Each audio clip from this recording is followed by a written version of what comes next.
শিৱসাগৰ জিলাৰ গৌৰীসাগৰ থানাৰ অন্তৰ্গত নামদাং নগাআলিত পিতা পুত্ৰ আৰু জোৱাইৰ হাতত গুৰুত্বভাৱে আঘাতপ্ৰাপ্ত লক্ষীনাথ দাস নামৰ এজন ৬০ ঊৰ্ধৰ বৃদ্ধ।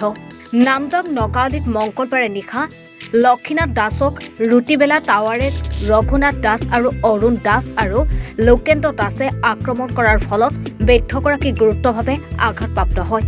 বৃদ্ধগৰাকীক উন্নত চিকিৎসাৰ বাবে ডিব্ৰুগড় মেডিকেল কলেজলৈ প্ৰেৰণ কৰা হয়।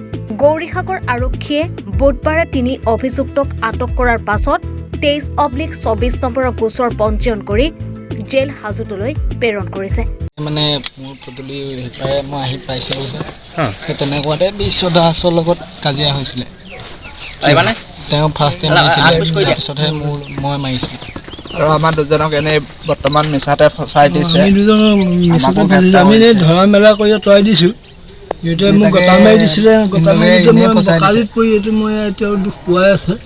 এইটো দুখ পাইছিলোঁ। মাৰিলে কোনে? কাজিয়াখন তাৰ লগত। কাজিয়াখন মোৰ লগত হৈছিলে। কি হৈছিলে? মই আপোনাৰ কামৰ পৰা আহি পাইছিলোঁ 9:30মান বজাত।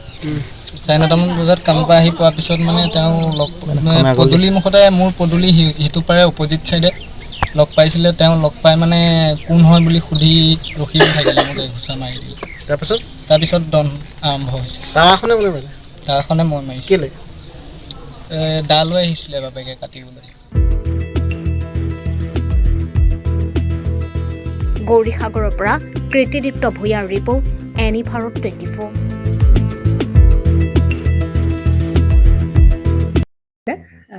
জুবিন গাৰ্গৰ গীতসমূহৰ ওপৰত আধাৰিত গানে কি আনে নামৰ এটা সুন্দৰ অনুষ্ঠান আপোনালোকৰ ওচৰলৈ আহি আছে অতি শীঘ্ৰে। অহা 15 আগষ্টৰ পৰা ধেমাজিৰ পৰা প্ৰথম অডিশ্যন আৰম্ভ হ'ব আৰু সেই অডিশ্যনৰ যোগেদি বিভিন্ন কণ্ঠশিল্পীসকলে যিসকলে এই অনুষ্ঠানত যোগদান কৰিব বিচাৰে তেওঁলোকে এই অডিশ্যনৰ যোগেদি আগবাঢ়ি আহক আৰু জুবিন গাৰ্গৰ বহুত ভাল লগা গান আমি সদায় শুনি আহোঁ।